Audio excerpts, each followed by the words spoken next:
We have a last-minute addition to the UFC Vegas 71 fight card. Carlston Harris was originally supposed to fight Abubakar Nurmagomedov.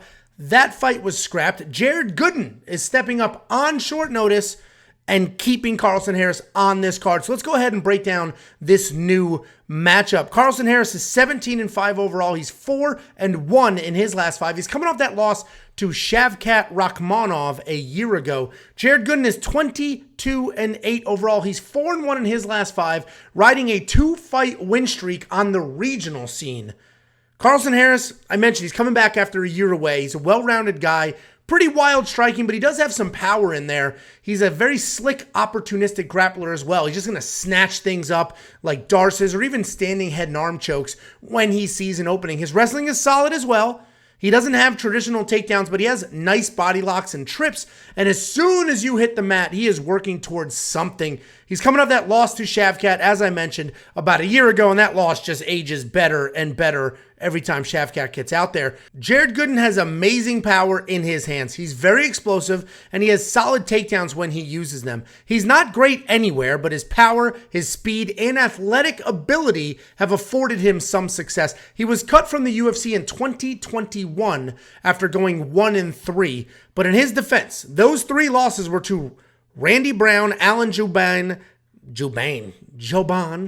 and Abubakar Nurmagomedov. Since that cut, since he was released from the UFC, he has gone 4-1 on the regional scene, and that one loss was to Impa Kasanganay, who was also a UFC level guy. But I'm still going Carlston here. I picked against him in the original matchup. In the original matchup, I had Abubakar winning because I thought the wrestling pace would be an issue. But I think that Carlston Harris can handle a short notice. Gooden. Jared has power. He's explosive. But Carlston should be able to respond with his own power and even work in takedowns if things get dicey. He opened as a -275 favorite, and that line has tightened to -260. But I imagine that it's going to blow back out. Jared's stepping up on only a few days. We're not talking a week, 2 weeks. We're talking a couple of days' notice here. And while he is a very different opponent for Carlston, very different guy, very different style than Carlston was originally expecting, I don't think he's going to have much to offer outside of the first few minutes of wild, explosive exchanges. So Carlston Harris is definitely the pick. I have 1.5 units on him at -260. What does concern me here, why did that line tighten? He opened at -275 favorite. Short notice opponent who was cut from the UFC after 3 losses, has a couple of wins, but on the regional scene, people immediately bet the Gooden side, which tightened that line. I was surprised to see that. It worried me a little bit. And it happened as I was placing my bet. I used Bet Online. I typed in $150. Actually, I typed in $200.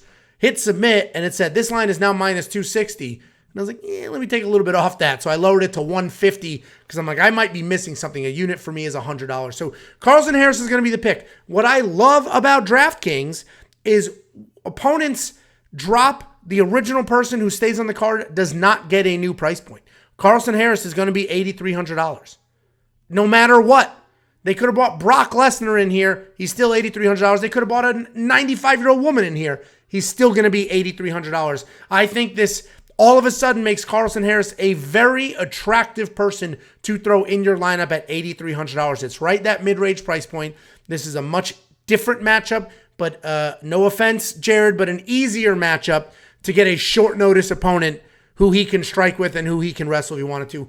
Carlston Harris is the pick. I've got the bet. Jacob's got his own bets. And if you want to unlock Jacob's bets for this fight and many more, go to WeWantPicks.com and become a member. It's only $10 a month.